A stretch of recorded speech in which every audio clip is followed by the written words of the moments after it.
Did you ever wonder? I do. Did you ever wonder why the sun always rises, but the stars never fall? Why dry land is never satisfied by water? And why fire never says enough? Today, we're wondering about the end of the story. And that's a play on words in a lot of ways. But you might have expected me to be speaking on 1 Corinthians 13 again. And no doubt I've been working on that. But interestingly, and I will get back to that probably tomorrow. But interestingly, God had me on sort of another lesson plan today as I was looking at the word Dan. And you may wonder, what does that have to do with the end of the story? Well, I think you may, like me, get to learn a lot of stuff today. So the letter Tav is the last letter in the Hebrew alphabet. And if you look at it closely, you'll notice that it's made up of two other letters, which are specifically a Dalet and a Nun. And interestingly, those are the most humble of letters, which is according to 1 Corinthians 13. That one thing I was studying was, it does not boast, it is not proud, that kind of thing, as far as what love is. But interestingly, the word Dan, as the tribe of Dan, was made up of those two letters because, Rachel said after her handmaid Bilhah had a son that the Lord had judged her, and so she named his name Dan. And that, again, that is made up of those two letters, the same as the letter Tav. And it's no coincidence at all that the tribe of Dan would be the last to head out, when they traveled in the desert. And the idea of that, if you look in Numbers chapter 10, you're going to see in every English translation I can find, they say that, that Dan is the reward. But in the Hebrew translation, or you look at any way that Jews look at that particular verse, they say that Dan collected, and they certainly teach that Dan, in its own way, kind of judged as they went back over the same area that everybody else had been to make sure that nobody left anything behind, because the idea of that Dalet and Nun is to collect or to bring back together. So, it's really, it's fascinating to me. And the thing that just jumped out to me immediately as I was thinking about this whole idea of the letter Tav, which is the end of the story, and it is God's stamp on things, and it kind of means the truth, because at the end of the story, we will know the truth, right? But the word judge in this, there's several words for judge in Hebrew, and this is one that seems more to be pleading the case of, like the Lord is at at the Father's right hand, and he's pleading our case. In that way, he's judging for us. And you'll find this word, is scattered throughout the Bible in places where you'll see the two different letters for judge, the two different words for judge. And this one definitely is related to the idea of pleading the case, and is very much related to the idea of gathering, which is what, my word of the year was, to gather in great faith. And so I became very interested in this very quickly, is like, how exactly does this work out?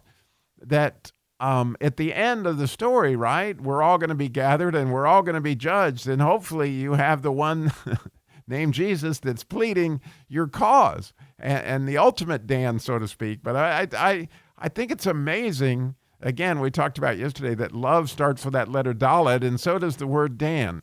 And, oh, by the way, Daniel, the name Daniel, is God is my judge, but it is God is my judge that is like the one that pleads for me.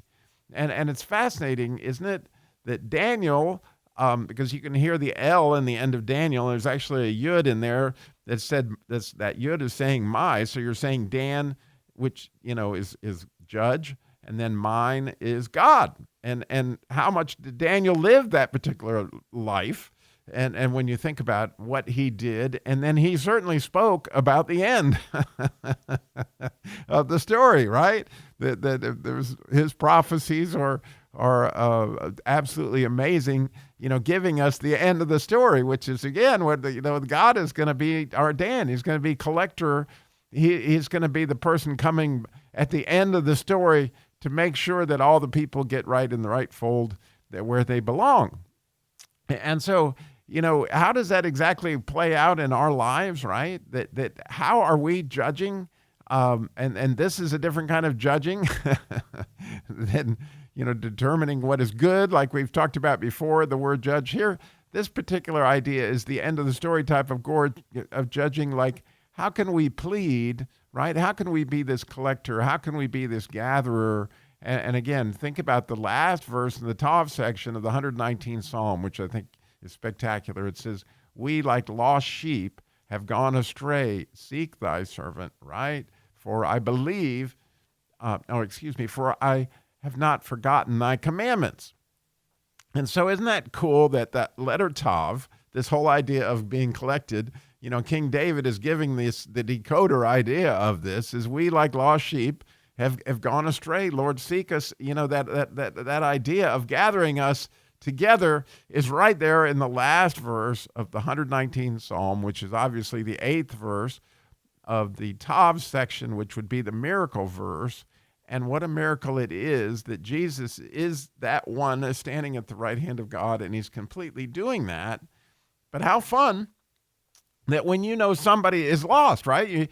You see that they are one of those lost sheep, whatever that may look like in their situation. We too can begin to plead the cause and to help gather, ask God how we can be used in the situation. But I know one way we can be used in the situation is clearly just to pray for them, right? And so, the question is, who has God put on your heart to Dan out on, to be the Tav, so to speak, the end of the story, to plead their cause? I love how, isn't it neat that Rachel jumped in there and said that God had pleaded her case, and so that she could have this son named Dan. And it says, even in the Jacob's prophecy about Dan, that he would judge his people. In other words, Dan is always out there, and he is pleading the case for the Jews even to this day, both in the case of Daniel and, of course, of the tribe of Dan. And it's interesting when you look in that Numbers 10:25 passage where it talks about the tribe of Dan heading out under their standard, and the Jews would go on to describe how they collected for them, but it says that Dan is the reward. Well, how cool is that? I like the word reward, and that particular word that usually means gather, that's translated, I don't know why, in all the English versions as reward, but to gather is a reward, and that's kind of like where I'm going this year with my word of the year. That, wow, to be gathered in great faith is not just a matter of me getting into the fold, but obviously, God, I want everybody, even my enemies, to enjoy, to be worshiped by you, to see the real you, and my enemies, I would love to see the real them, right? Because when God brings us into our true anointing, oh my goodness, what is that going to be like? So how beautiful is that? I definitely wonder about the end of the story, and I certainly want to be one of those who can Dan, who is the Daled Nun, which, the letter Nun means faith. And so it's like service of faith. And so if you have faith in someone, that's grace, right? And that's what we do when we are standing there pleading their cause, when we're praying for them. We get a chance to do that.